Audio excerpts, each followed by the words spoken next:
kita sesama GKIM dan juga ini adalah mimbar sinode dan saya berkesempatan untuk menyampaikan firman Tuhan di tempat ini. Ya, doa saya, harapan kita semua, biarlah kebenaran firman Tuhan yang nanti hendak kita dengarkan, keteladanan seorang pemimpin, doa saya biarlah kita juga menjadi pemimpin-pemimpin yang menjadi teladan. Secara khusus teladan di dalam iman. Untuk keluarga kita, dalam pelayanan kita, maupun dalam hal-hal yang kita lakukan, biarlah keteladanan iman seorang pemimpin itu juga ada di dalam kita. Dan kita menjadi bagian pelaku-pelaku dalam teladan iman. Amin Bapak Saudara.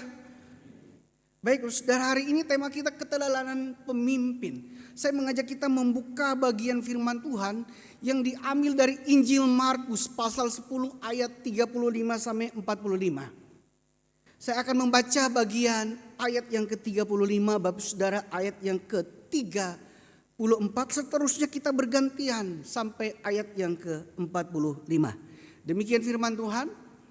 Lalu Yakobus dan Yohanes anak-anak Zebedeus mendekati Yesus dan berkata kepadanya, "Guru, kami ingin engkau melakukan apapun yang kami minta dari engkau." Ayat 36, silakan Bapak Ibu Saudara.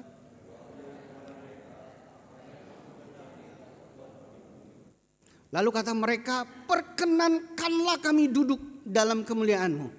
Kelak yang seorang di sebelah kanan-Mu dan yang seorang lagi di sebelah kiri-Mu."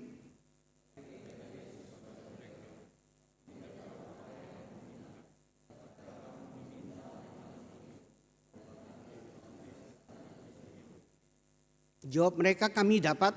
Yesus berkata kepada mereka, "Memang kamu akan meminum cawan yang harus kuminum dan akan dibaptis dengan baptisan yang harus kuterima.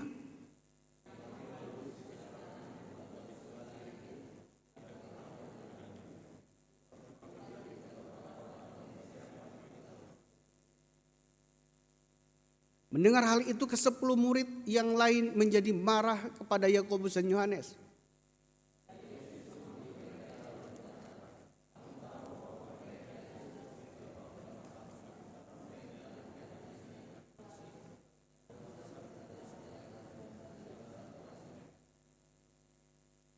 Tidaklah demikian di antara kamu, siapa yang ingin menjadi besar di antara kamu, hendaklah ia menjadi pelayanmu.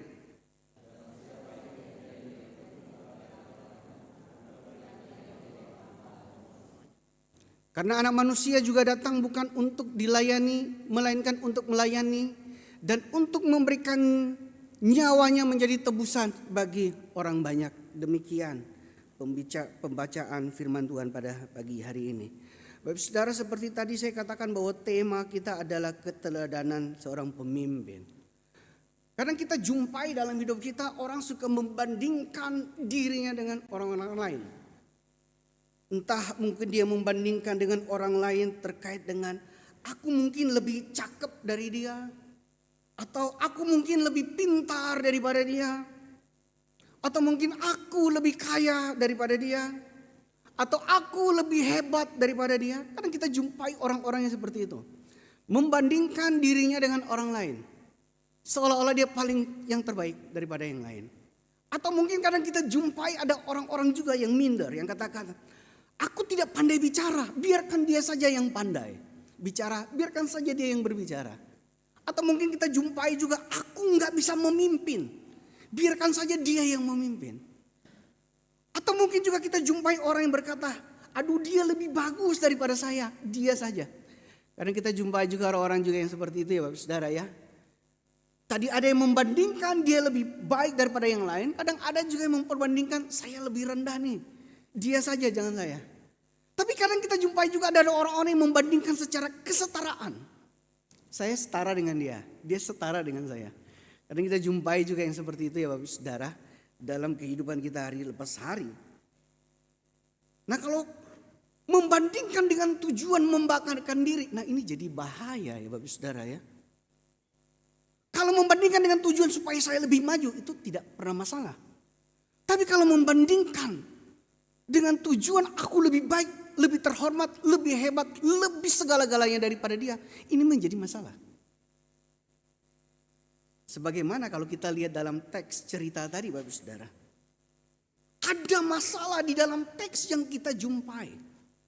Ada dua orang murid Yesus, Yakobus dan Yohanes. Di sini kita lihat masalah. Keduanya meminta Yesus untuk mengabulkan permintaan mereka. Yang diminta ini apa? Ini minta kursi jabatan. Satu duduk sebelah kanan, satu duduk sebelah kiri. Luar biasa Bapak Saudara apa yang mereka minta ya. Maka di sini menjadi respon dari murid yang lain, mereka marah. Tidak terima apa yang mereka minta. Kenapa tidak terima? Kalau kita melihat Bapak Saudara, apakah dua murid ini lebih bagus, lebih baik daripada murid yang lainnya? Apakah Yakobus dan Yohanes lebih baik daripada Petrus yang adalah leader daripada murid-murid itu? Ini seolah-olah minta sesuatu tapi mendiskriminasikan yang lain. Ini bahaya Bapak Saudara ya. Permintaan yang berlebihan itu, kalau kita minta lebih itu tidak selalu masalah. Tapi yang berlebihan, yang over, yang tidak masuk akal, kerap kali menjadi masalah. Dan apa yang mereka minta ini menjadi masalah di tengah-tengah komunitas mereka sebagai murid-murid Yesus. Karena minta kursi jabatan Bapak Saudara ya. Kenapa mereka minta kursi jabatan? Karena konsep mereka tentang kepemimpinan Yesus nanti itu masih konsep seperti seorang raja yang duduk di istana, yang punya kursi kerajaan. Konsep mereka itu seperti itu. Itu makanya kedua orang ini minta kursi. Wah, ini kan konsep yang salah. Kerajaan yang Yesus janjikan bukan berbicara tentang bagi-bagi kursi Bapak Saudara ya. Kalau kita biasa jumpai ketika mau calon legislatif ya, bagi-bagi kursi ya, itu pemimpin lari ke pelosok-pelosok daerah untuk mencari kursi mereka, minta suara supaya mereka punya kursi. Tetapi kemuliaan Tuhan itu tidak berbicara tentang kursi kamu duduk di mana. Yang Tuhan janjikan dalam kemuliaannya adalah hidup kekal di surga, keselamatan. Tuhan tidak pernah menjanjikan kursi di mana kita duduk. Dua orang ini meminta kursi jabatan. Itu sebabnya saudara menjadi masalah. Tapi kita melihat bagaimana Tuhan merespon apa yang menjadi masalah dari permintaan mereka. Kamu tidak tahu apa yang kau minta. Kamu tidak mungkin minum cawan yang kuminum. Memang nanti mereka minum cawan penderitaan itu sebagai seorang murid. Tetapi itu nanti. Untuk hak duduk di sebelah kanan, sebelah kiri, itu kehendak Bapa di surga. Jadi permintaan yang berlebihan itu saudara, yang tujuannya untuk menyombongkan diri itu kerap kali menjadi masalah. Kalau kita minta lebih tetapi tidak berlebihan, beda ya saudara, lebih dan berlebihan. Misalnya ada 8 orang. Di hadapan mereka ada 10 potong kue. Orang pertama, kan 8 orang nih Bapak Saudara ya. Orang pertama mengambil 2 kue. Orang kedua mengambil 2 potong juga. Orang ketiga mengambil 2 potong. Orang keempat mengambil 2 potong. Orang kelima mengambil 2 potong. 6, 7, 8 dapat apa? Masalah enggak Bapak Saudara? Masalah ya. Karena apa yang mereka ambil itu berlebihan. Tidak memikirkan orang lain. Seperti Yohanes dan Yakobus. Minta 2 kursi jabatan. Bapak Saudara kalau duduk sebelah kiri, sebelah kanan. Itu orang-orang yang terhormat di kalangan istana. Kalau dia bisa berdiri bersampingan dengan pemimpin. Satu di kanan, satu di kiri. Wah itu orang-orang juga yang terhormat. Itu permintaan di luar apa ya saudara? Di luar nalar mungkin. Di luar sesuatu yang terlalu berlebihan ya. Jadi sesuatu yang diminta secara berlebihan kerap kali itu menjadi masalah. Dan kita melihat di dalam teks ini terjadi masalah karena permintaan yang berlebihan itu. Kalau kita melihat di dalam bagian poin ini saudara. Keteladanan pemimpin. Ya, pemimpin itu harus jadi teladan dalam hal rendah hati. Di sini saya munculkan gambar Raja Daud ya. Waktu dia main kecapi, waktu dia menggembalakan gembala domba. Apa yang bisa kita lihat daripada Raja Daud ini yang rendah hati? Ketika dia menuliskan Mazmur, Bapak Saudara, itu dalam posisinya dia menjadi raja. Dan Mazmur yang dia tuliskan itu mengingatkan siapa dia. Ingat Mazmur 23 yang terkenal, dia katakan Tuhan adalah gembalaku. Berarti Daud memposisikan dirinya seperti apa, Bapak Saudara? Sebagai domba. Domba itu dikatakan itu hewan yang bodoh. Daud memposisikan dirinya sebagai domba. Tuhan adalah gembalaku, takkan kekurangan aku. Ia membaringkan aku ke tempat yang teduh, Bapak Saudara. Ia menyegarkan jiwaku, menuntun aku ke jalan yang benar oleh karena namanya. Jadi sekalipun ia menjadi raja, dia ingat kembali masa-masa dia ketika masih menjadi gembala domba. Orang tuanya, dia tetap mengingat itu. Bagaimana peranan Tuhan di dalam pengembalaannya dia itu. Dan dia memposisikan dirinya sebagai domba yang butuh bimbingan daripada Tuhan. Ketika kerendahan hati itu ada, apa yang jadi dengan Daud? Menjadi pemimpin besar di Israel. Dia adalah raja yang kedua yang Tuhan pilih, Tuhan urapi untuk menjadi raja. Itu Daud. Memulai dari hal yang kecil, tapi ketika dia menjadi besar, seorang pemimpin yang hebat, dia tetap menulis Mazmur untuk mengingat bagaimana ketika dia kisah-kisah menjadi seorang gembala, ada tangan Tuhan yang menyertai dia, menuntun dia sehingga menjadi seorang pemimpin yang luar biasa.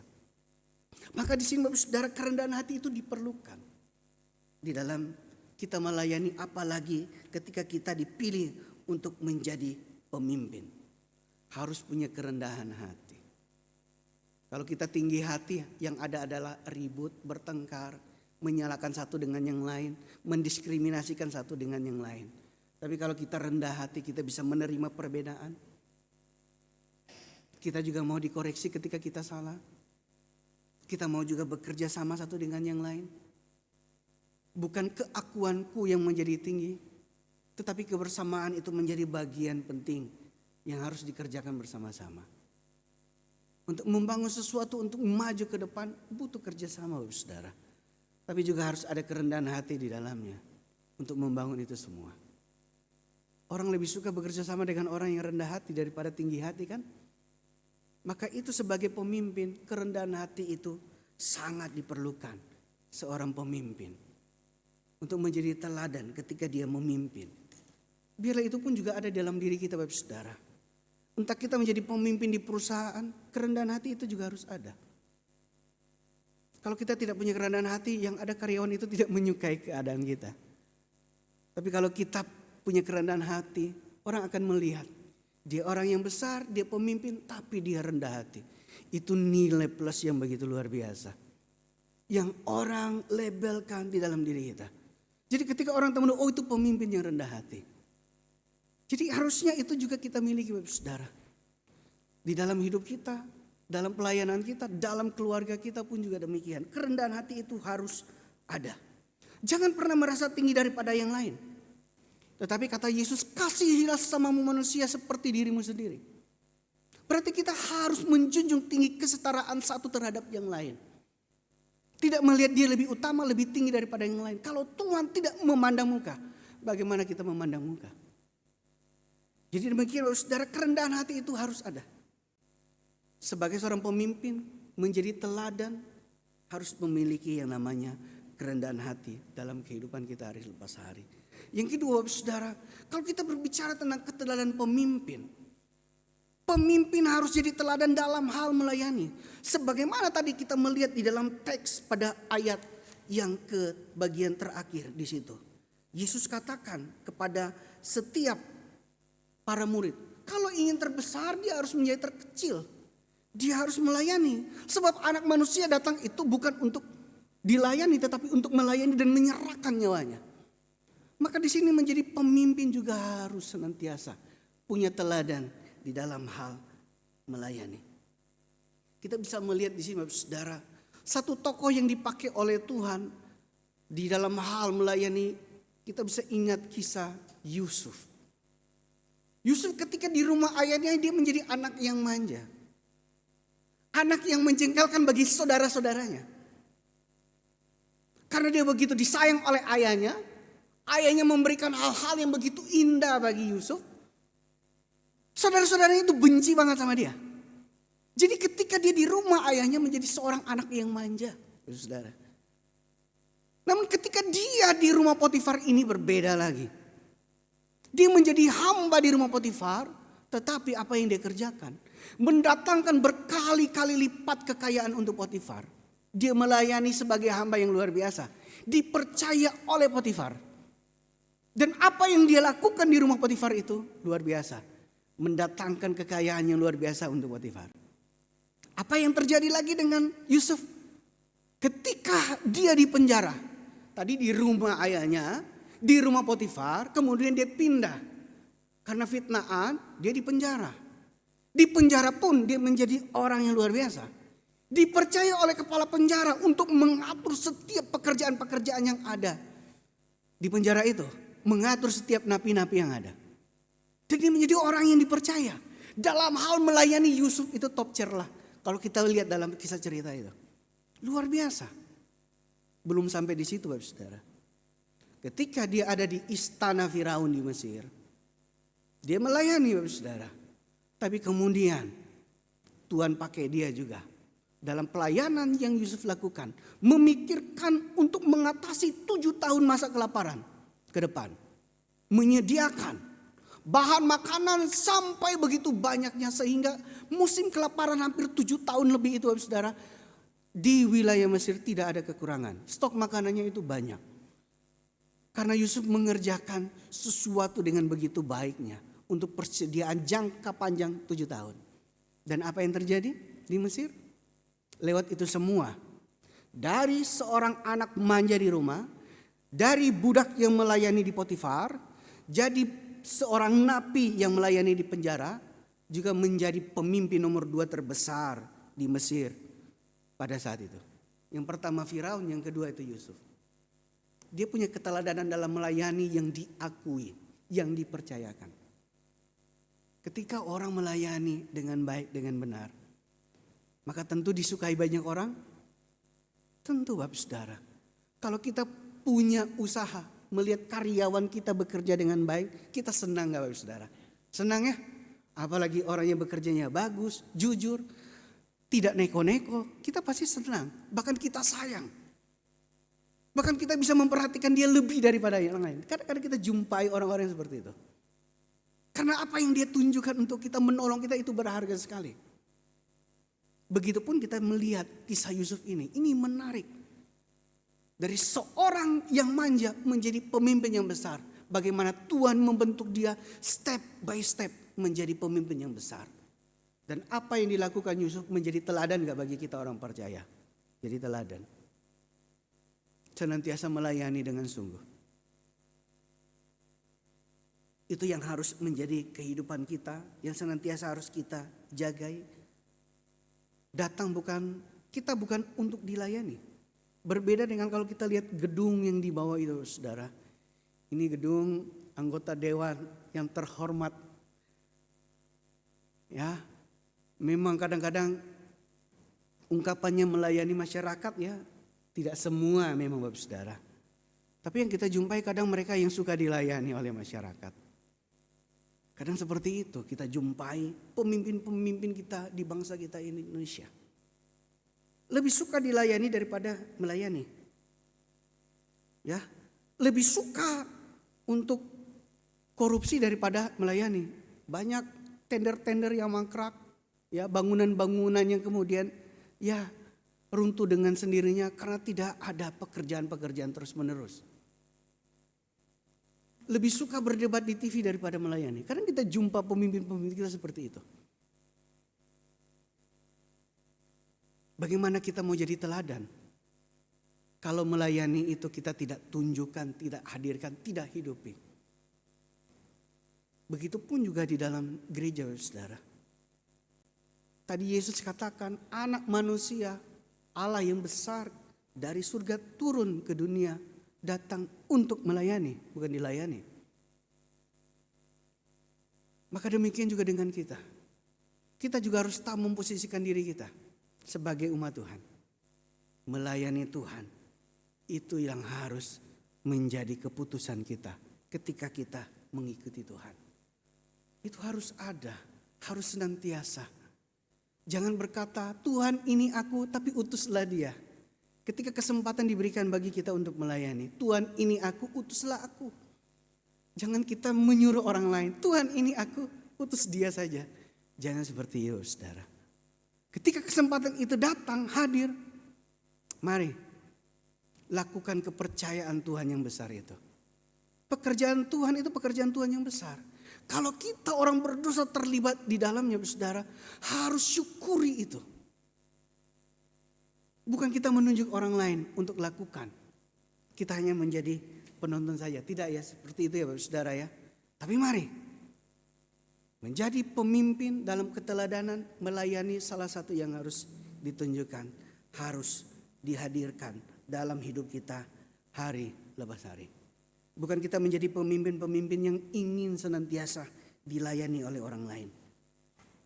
Yang ketiga Bapak Saudara, pemimpin juga harus menjadi teladan dalam hal memperkenalkan Kristus. Kita ingat amanat agung Yesus Kristus, pergilah, jadikanlah seluruh bangsa muridku dan baptislah mereka, ajarlah mereka untuk melakukan pekerjaan Tuhan. Itu menjadi amanat Kristus bagi orang percaya. Maka sebagai pemimpin memperkenalkan Kristus itu juga harus menjadi bagian kita. Pendiri Sekolah Tinggi Teologi Bandung, almarhum Pendeta Caleb Tong, menulis satu lagu yang mengingatkan tentang siapa dirinya di hadapan Tuhan. KPPK nomor 279, mungkin Bapak Saudara juga tahu. Memperkenankan hati Tuhan. Ini lagu yang pendek, liriknya sederhana tapi menusuk.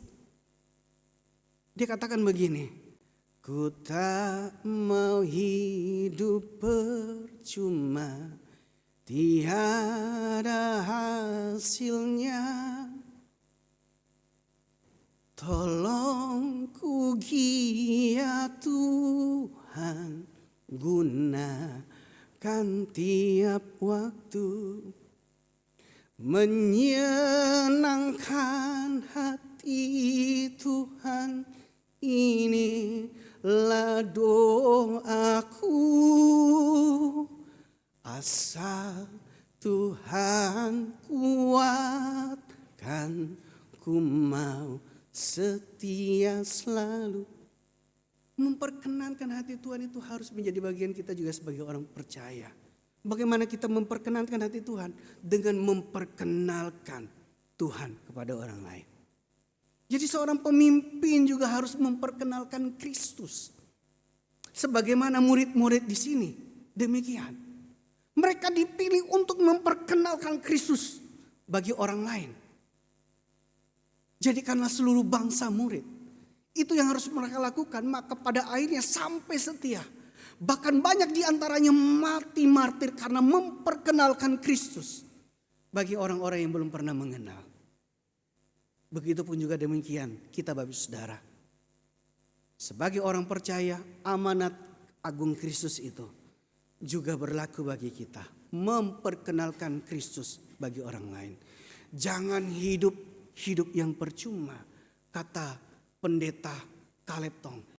Dia tidak mau ingin hidupnya percuma, membuang dengan sia-sia. Tapi ingin memperkenankan hati Tuhan. Sampai pada akhirnya ketika dia menutup usia, dia tetap menjadi seorang hamba Tuhan yang melayani dengan keterbatasan yang ia miliki. Sekalipun dia di kursi roda pada saat itu, sudah tidak bisa berjalan seperti waktu dia masih muda. Tetapi dia senantiasa terus memperkenalkan Tuhan lewat pemberitaan, lewat teladan iman yang ia hidupi. Sampai pada akhirnya Bapak Saudara, kita harus memperkenalkan Kristus. Sampai pada akhirnya ketika kita menutup usia. Jangan menghidupi hidup yang dibuang dengan percuma sia-sia. Tapi pikirkan apa yang mau kulakukan untuk memperkenankan hati Tuhan. Mungkin saat ini ada yang masih bimbang mau lakukan tapi takut-takut. Tapi mari kita berpikir kembali. Tuhan, ini aku umat-Mu. Aku mau lakukan ini Tuhan untuk memperkenankan hati-Mu. Tolong aku, mampukan aku untuk lakukan itu. Jadi mari kita memikirkan Bapak Saudara. Baik di dalam konteks pekerjaan kita, apa yang mau kita lakukan memperkenalkan hati Tuhan. Dalam konteks keluarga kita, apa yang mau kita lakukan untuk memperkenankan hati Tuhan. Dalam konteks pelayanan kita, apa yang mau kita lakukan untuk memperkenankan hati Tuhan. Pikirkan itu dan mari berusaha untuk lakukan. Sekalipun sulit, tapi tidak ada salahnya untuk mencoba daripada tidak sama sekali. Amin Bapak Saudara. Dan yang keempat Bapak Saudara. Pemimpin harus jadi garam dan terang dunia.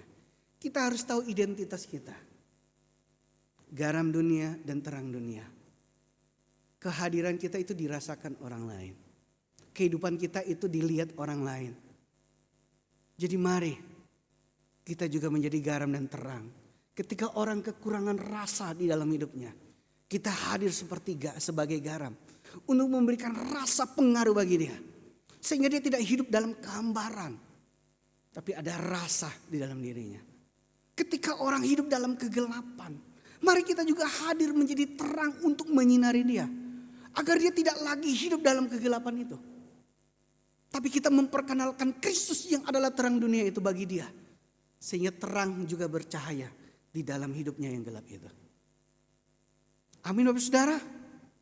Jadi identitas kita sebagai orang percaya harus juga kita jaga. Harus kita tunjukkan. Harus kita hadirkan dalam kehidupan kita hari selepas hari. Biarlah nama Tuhan boleh dimuliakan. Keteladanan seorang pemimpin di dalam diri kita pun juga harus hadir. Pemimpin yang memuliakan nama Tuhan tentunya Saudara. Apa yang menjadi aplikasi praktis bagi kita? Sebagai seorang pemimpin, mungkin di perusahaan pekerjaan kita Saudara. Mari kembali ingat hal-hal 4 poin yang tadi saya sampaikan bagi kita semua. Pemimpin itu harus rendah hati. Pemimpin itu juga harus melayani. Pemimpin itu juga harus memperkenalkan Kristus. Pemimpin itu harus menjadi garam dan terang bagi dunia. Karena itu menjadi bagian kita dalam perenungan kita hari lepas hari sebagai orang percaya. Ada satu lagu daripada ada 3 anak muda ya, namanya Run, Saudara. Ini ada lirik lagu yang menarik. Dia katakan begini, dan kau hadir merubah segalanya menjadi lebih indah. Biarlah ketika kita hadir, kita juga hadir membawa dampak, merubah segala sesuatu menjadi lebih indah. Dalam pekerjaan Tuhan juga demikian, Saudara. Kehadiran kita juga harus hadir untuk menjadi indah dalam pekerjaan Tuhan itu. Bukan kita rubah liriknya, dan kau hadir merusak segalanya. Tak ada lagi indah. Jangan jadi begitu. Jangan keadaan kita ketika kita muncul di hadapan orang lain, aduh dia merusak suasana. Jangan sampai kita dicap begitu. Tapi ketika kita hadir di tengah-tengah orang lain, ini orang yang datang untuk merubah orang lain. Kehidupannya luar biasa. Amin Bapak Saudara.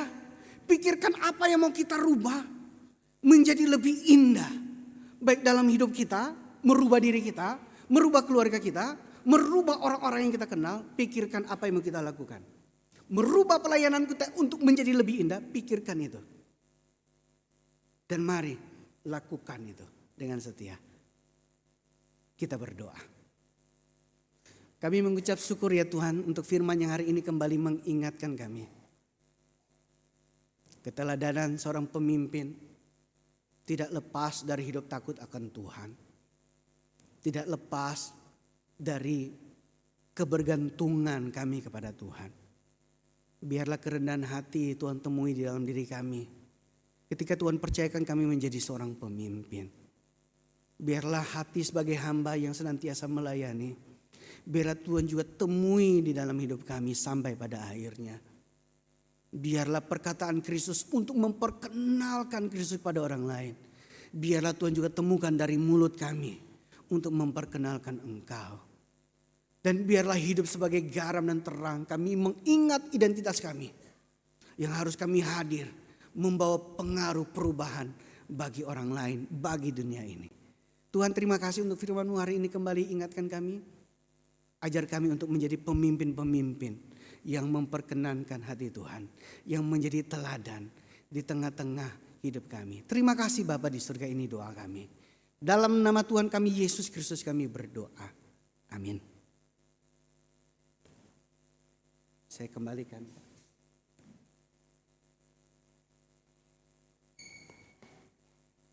Ya, terima kasih kepada Evangelis Andi Saduk yang telah memberitakan firman Tuhan. Biarlah firman itu dapat tertanam di dalam pikiran dan hati kita. Mari kita semua bangkit berdiri, kita akan mengaku pengakuan iman rasuli.